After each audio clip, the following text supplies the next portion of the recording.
Assalamualaikum warahmatullahi wabarakatuh. Perkenalkan, nama saya Hafiz Oktaviani, saya dari kelompok 1. Saya akan memaparkan materi pemberdayaan masyarakat mengenai konsep dasar pemberdayaan masyarakat.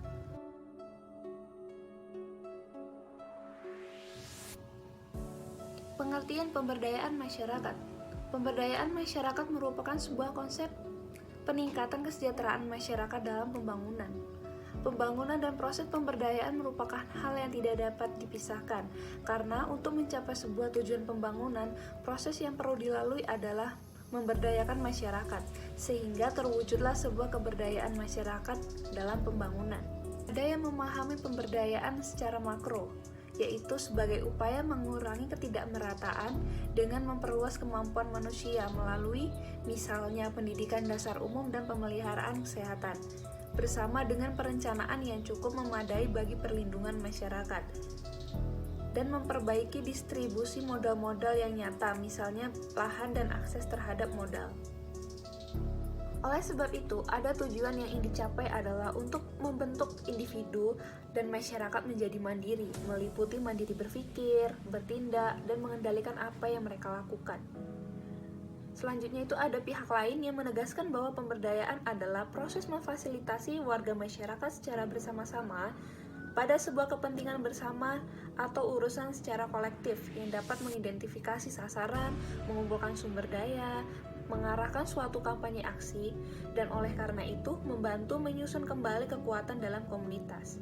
Selanjutnya yaitu ada pengertian pemberdayaan secara umum yang dimaksudkan adalah memberikan kesempatan kepada lapisan masyarakat yang kurang mampu untuk meningkatkan kemuliaan dan harga diri masyarakat secara mandiri.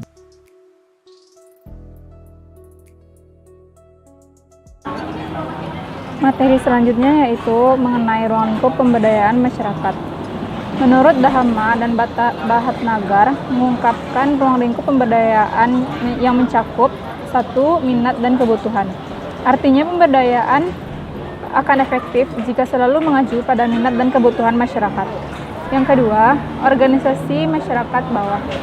Artinya pemberdayaan akan efektif jika mampu melibatkan atau menyentuh organisasi masyarakat bawah sejak dari setiap keluarga atau kerabat.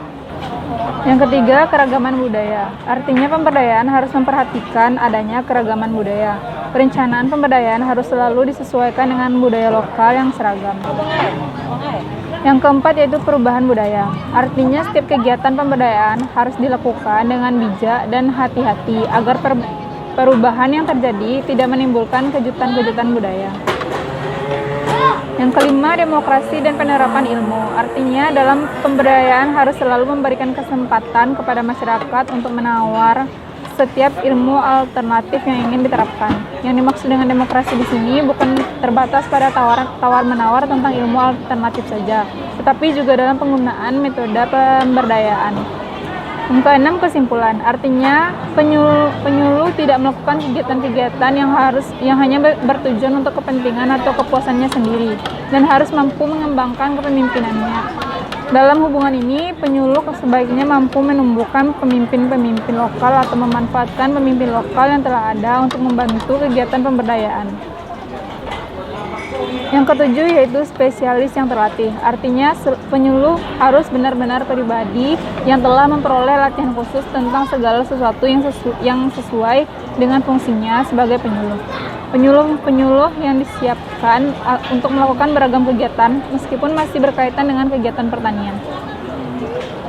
Yang kedelapan, penggunaan metode yang sesuai. Penggunaan metode yang sesuai artinya pemberdayaan harus dilakukan dengan penerapan metode yang selalu disesuaikan dengan kondisi lingkungan fisik, kemampuan ekonomi, dan nilai sosial budaya sasarannya.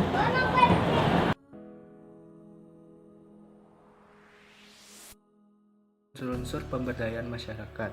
Upaya pemberdayaan masyarakat mempunyai 4 unsur utama, yaitu aksesibilitas informasi, karena informasi merupakan kekuasaan baru kaitannya dengan peluang layanan penegakan hukum, efektivitas negosiasi, dan akuntabilitas. Yang kedua, keterlibatan atau partisipasi yang menyangkut siapa yang dilibatkan dan bagaimana mereka bisa terlibat dalam keseluruhan proses pembangunan.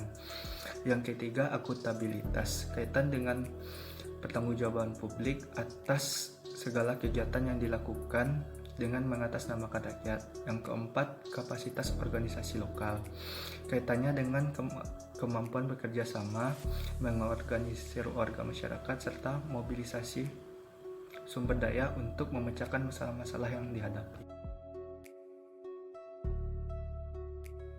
Baiklah, saya Enda Kurnia akan melanjutkan materi selanjutnya, yaitu mengenai bentuk-bentuk pemberdayaan masyarakat. Menurut Dara, bentuk-bentuk pemberdayaan masyarakat terbagi menjadi 4. Yang pertama yaitu pemberdayaan politik. Pemberdayaan politik merupakan proses pembangunan pada masyarakat yang ditujukan dalam bentuk masyarakat yang memiliki inisiatif dalam berpolitik yang baik. Contohnya yaitu pemberdayaan dalam rangka pengadaan pemilu dan meningkatkan kesadaran masyarakat tentang pentingnya berpolitik dalam kehidupan. Yang kedua yaitu pemberdayaan ekonomi. Pemberdayaan ekonomi yaitu pemberdayaan yang bertujuan untuk meningkatkan kemandirian ekonomi masyarakat. Contohnya yaitu pemberdayaan UMKM di suatu daerah dalam rangka meningkatkan perekonomian masyarakat. Yang ketiga yaitu pemberdayaan sosial budaya. Pemberdayaan sosial budaya yaitu pemberdayaan yang bertujuan untuk meningkatkan kemampuan sumber daya manusia melalui human investment guna meningkatkan nilai manusia serta penggunaan dan kelakuan yang adil di antara sama manusia. Contohnya yaitu pemberdayaan melalui pengadaan sanggar tari serta workshop pengawasan dana sosial. Dan yang terakhir yaitu pemberdayaan lingkungan. Pemberdayaan lingkungan merupakan pemberdayaan yang bertujuan untuk merawat lingkungan atau melakukan pelestarian terhadap lingkungan. Contoh dari pemberdayaan ini yaitu pemberdayaan terkait pengelolaan sampah.